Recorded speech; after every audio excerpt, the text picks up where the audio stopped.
Thank you to the sponsor of today's video, Squarespace.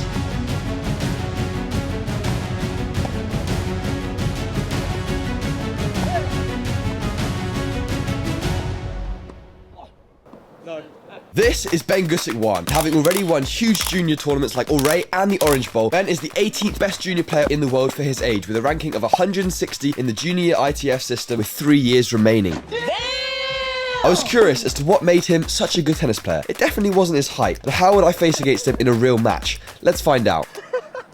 Wow. Recently as well, I've decided to make the switch from clay to grass in order to play some British Tour events and hopefully some futures tournaments as well. On clay, the ball's going to bounce off at a higher angle with much more spin as compared to a grass court where it's going to bounce a lot lower with less spin, which means I'm going to have to stay super low to the ground the whole time. I started off with a warm-up on the indoor courts basically because the grass doesn't open until a certain time.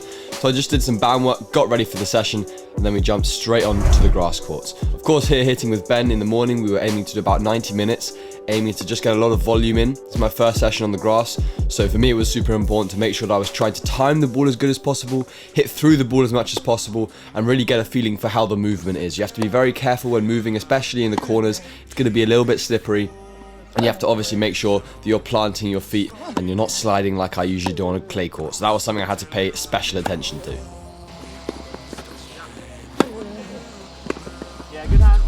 Now the first thing obviously I noticed from playing with Ben is he's pretty small on the other side of the court, but he hits it extremely close to the lines, super precise, and that was always really difficult for me to manage because of course when the ball's coming deep and fast on a grass court, it's going to skim through.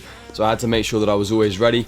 He also utilised the slice pretty well. Me and him had a few rallies where we both were trying to use the slice to keep the ball low. The ball's going to skid through on the grass, which is kind of something that on some other surfaces it doesn't do as much, so it's a really effective shot. So here you can see me and Ben both utilising that in some of these points kind of out the hand. I think here we were doing cross court until one of us opens up the line and then the point's open and the point's live. We both enjoy coming forward to the net because that's going to be a really useful way of closing out the point, so you'll definitely be seeing a lot more of that on the grass. He then warmed up some volleys, making sure that I'm staying low, trying to get the volley as deep as possible before jumping into some points where the first ball goes up the middle, the second ball's an aggressive shot, and then the point is live.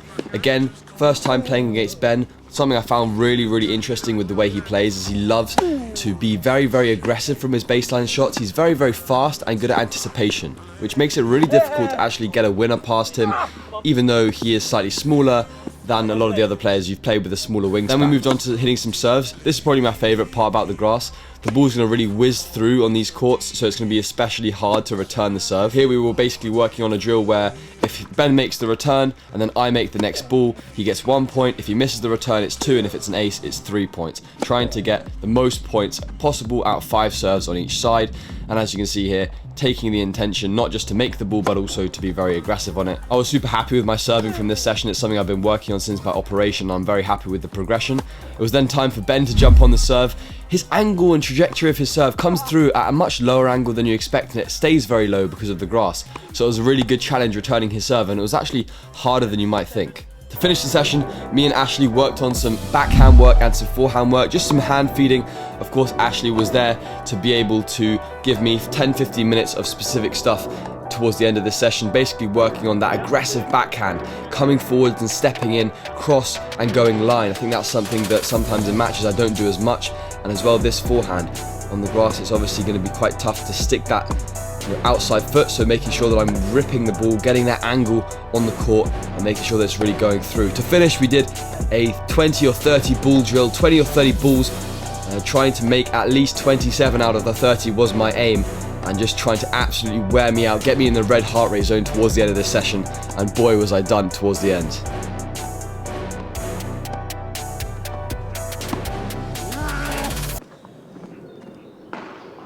You replayed that one as well. One backhand. But now we've seen Ben in practice and that's all well and good, but how's he actually going to perform against me in a match? I was interested to see what would happen as well. Of course, being the first practice match on grass, I had very low expectations. For the record, my record on grass is actually 0-4 in my entire career, so definitely out of the 3 surfaces my least favourite to play on in a match, and also my worst surface. But nevertheless, I want to improve. Something that I don't do as much is serve and volley on the grass, which is a key essential, which you see Federer doing all of the time.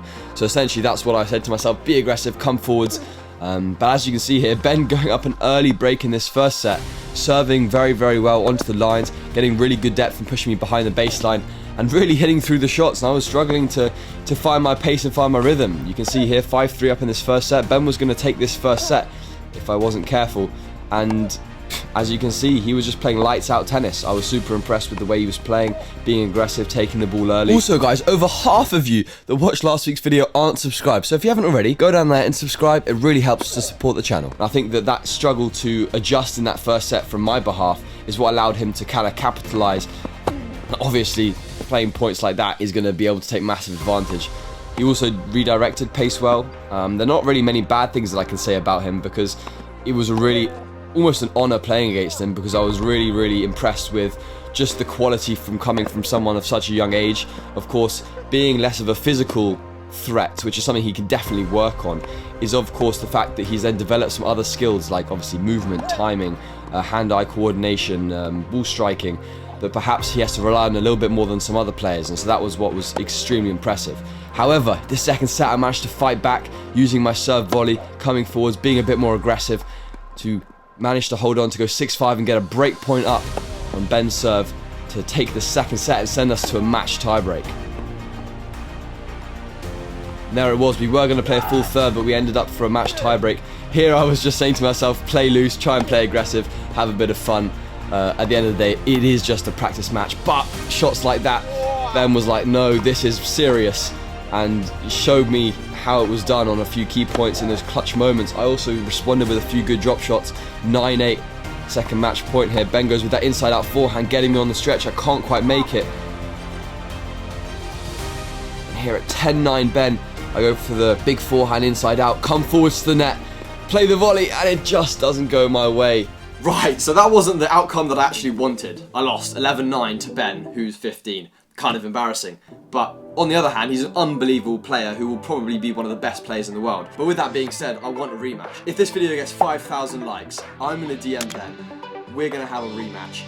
I'm going to post it here on the channel for you guys. So if you want to see that, make sure you smash that like button. Oh boy, am I going to be training really, really hard in the meantime. And now finally, I'd like to thank the sponsor of today's video, Squarespace. Squarespace gives people a powerful online platform for which they can build their own website. For example, the one that we've created, which you can see now on screen. You'll be able to read some of our blogs, know where our next tournament is, know some of the camera gear that we're using. So if you're interested, go to the link in the description to go and check that out. Squarespace also offers loads of awesome and unique templates which you can use and customize to your own liking to get the best website that you can possibly create. They also have you covered on all of your domain needs. You can simply search up a domain, see how much it costs, and buy it so that you now own that domain. It's super simple. You can also create a community on Squarespace with a fully integrated commenting system which allows for threaded comments, replies, and likes. So go to squarespace.com for a free trial, and when you're ready to launch, go to squarespace.com/tennisbrothers for 10% off your first website or domain. Thank you guys for watching. I hope you enjoyed, and I'll see you guys in the next video.